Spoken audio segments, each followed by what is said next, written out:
শুরুতেই জানাবো ফুটবলের খবর। এএফসি এশিয়ান কাপ বাছাইয়ে কাল ঘরের মাঠে বাংলাদেশের ম্যাচ। প্রতিপক্ষ হংকং। হামজা চৌধুরীকে ঘিরে এবারও আগ্রহ আকর্ষণ অনেক। এই দলটাকে মান ও অভিজ্ঞতায় সেরা বলছেন হেড কোচ হাভিয়ের কাবরেরা। তবে সেরার প্রমাণ দিতে হবে মাঠের পারফরমেন্সে। শক্তিতে এগিয়ে থাকলেও স্বাগতিক বলে বাংলাদেশকে সমীহ হংকং কোচের। জাতীয় স্টেডিয়ামে রাত ৮টায় শুরু হবে খেলা।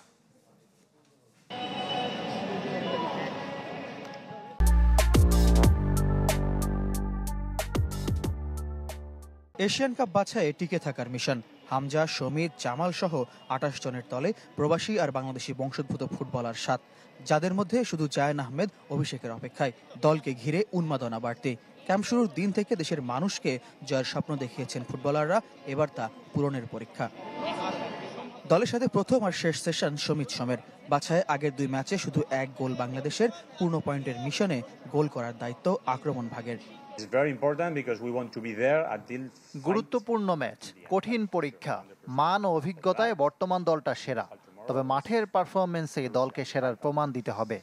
We have to play 95 minutes good, not only for 20 minutes or 30 minutes. We have to play the full match good.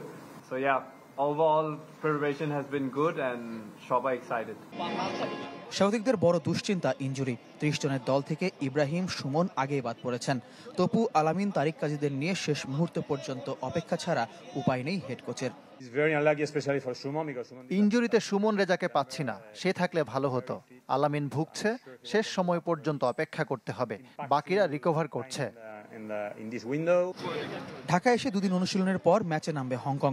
শেষ সেশনটা ম্যাচ ভেন্যুতে। হামজাকে দলে পেলে ডাগ আউটে বসিয়ে রাখতেন হংকং কোচ। মজা করে নাকি প্রতিপক্ষকে চাপে রাখার কৌশল ইংলিশ কোচের? দুদলের ৪ দেখায় জেতা হয়নি বাংলাদেশের। ২ ড্র, ২ হার। তবু ম্যাচকে কঠিন হিসাব করে ছক কষছেন অ্যাশলে ওয়েস্টউড। হোম ম্যাচে বাংলাদেশের অ্যাডভান্টেজ থাকবে। মাঠ দর্শকের বড় সমর্থন পাবে। তবে আমি আমার দল নিয়ে আত্মবিশ্বাসী।